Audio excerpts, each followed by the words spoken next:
آپ جب تقدیر آ جائے، اور خاص طور پر کینسر جب حملہ آور ہو، تو اس کا علاج آسان نہیں ہے، بہت ہی مشکل علاج ہے. اس کے متعلق میں وجہ بتاؤں گا آپ کو کیا کیا مشکلات پیش ہوتی ہیں. اس لیے وہاں یہ احتیاط بڑی ضروری ہے کہ آپ ان کو مریضوں کو یہ بتا دیا کریں، اور پھر جب علاج کرتے ہیں تو سب سے پہلے اس کی طبی حالت اور سکون کی حالت اور روزمرہ کی عادات کا اصل پر واپس لوٹنا، اس کو دیکھیں. جب بھی کسی مریض کی مٹی ہوئی بھوک زندہ ہونی شروع ہو جائے، اس کی طبیعت کی بیزاری کم ہونی شروع ہو جائے، ملنے کی خواہش ہو جائے، پانی مانگے، کچھ کھانے کی چیز پوچھے کہ وہ ہے تو میں کھاؤں گا، یہ علامت ہے کہ مزاج جاگ رہا ہے، اس کے اندر بشاشت پیدا ہو رہی ہے. وہ جو شکست خوردہ نحوست کی کیفیت تھی وہ ختم ہو گئی. مگر یہ اپنی ذات میں کافی نہیں، پھر اس کو آپ کو طاقت دینی ہوگی. مثلا ایسے مریضوں کو اگر وٹامن ای، وٹامن سی کی مناسب ڈوز، وٹامن ای زیادہ کیونکہ اس میں اندر وہ نہیں ہے، تیزی نہیں ہوتی، وہ بھی ساتھ شروع کرا دیں.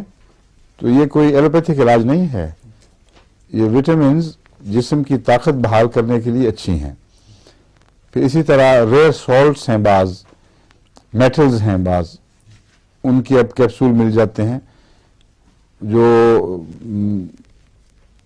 ایسے میٹلز ہیں جن کو انسان عام طور پر اپنے خوراک میں ڈیٹیکٹ ہی نہیں کر سکتا،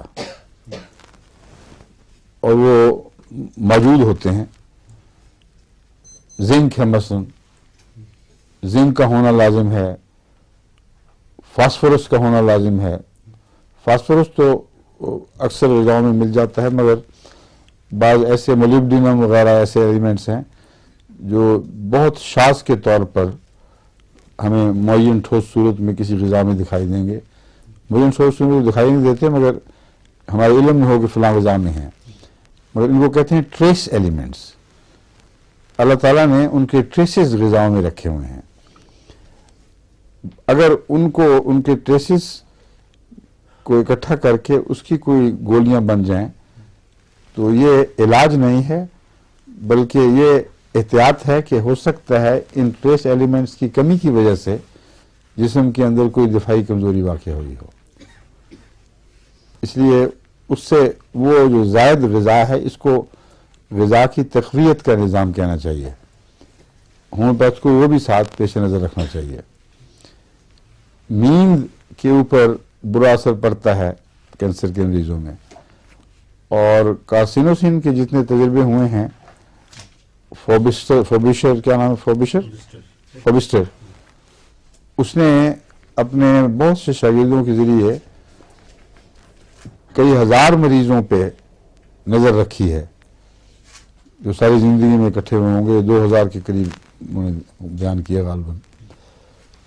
تو وہ یہ کہتے ہیں کہ کینسر کے مادے میں نیند اڑانے کا جز شامل ہے کوئی، اور جو سب کینسرز میں ہم نے دیکھا ہے، یعنی بعض دفعہ وہ ذہن کو الرٹ کر دیتا ہے کینسر، اور وہ الرٹ کرنا جہاں تک میں سمجھا ہوں اس وجہ سے ہے کہ کچھ کرو، یہ سونے کا وقت تو نہیں، جاگو اور کچھ کرو، اور کر سکتا نہیں، اور الرٹ ہو جاتا ہے. تو یہ جو تکلیف دہ صورت ہے، اس کا علاج بھی ضروری ہے، کیونکہ جس کینسر کے مریض کو نیند نہ آئے وہ اور بھی زیادہ بے چین ہوتا چلا جائے گا اور بے طاقت ہوتا چلا جائے گا، کیونکہ جسم کا علاج شعور کے ساتھ نہیں ہوتا، لاشعوری طاقتوں کے ذریعے ہو رہا ہوتا ہے. یہ چونکہ اس نے بار بار بے چینی کا اظہار کیا، اس لیے نیند اڑ جاتی ہے، گویا کہ کافی بہت پی لی ہو، اس قسم کی چیزیں ہوں. تو ایسے مریض بعض جن کی نیند ویسے اڑی تھی، ان میں ڈاکٹر فوبسٹر نے کارسینوسین 200 کی ایک خوراک دی اور نیند آنی شروع ہو گئی. اسی طرح کینسر کا اثر بعض دفعہ باؤز پر ایسا پڑتا ہے، ان کی عادت بدل جاتی ہے اور کچھ سے کچھ اس کے کیفیت بدل جاتی ہے بالکل.